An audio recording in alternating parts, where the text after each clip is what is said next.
AP BJP chief Madhav hot comments చేశారు. మధ్యాహ్నం భోజనం, అమ్మకు వందనం, అమ్మఒడి లాంటి స్కీమ్స్ పెట్టడం వల్ల ఉపయోగం లేదన్నారు.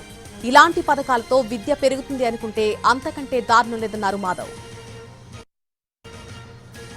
అనే అంశం పట్ల ప్రభుత్వాలకి ఆలోచన లేని కారణంగా ఆ విధంగా మన ఆలోచన లేక most important thing education is teacher ఆధ్వర్యంలోనే విద్యా విధానం నడవాలి.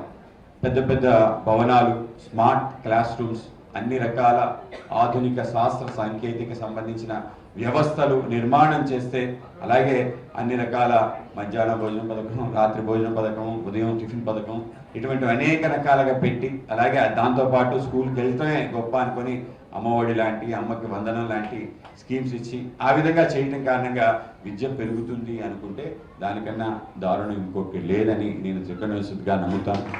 గురువు అనే అంశం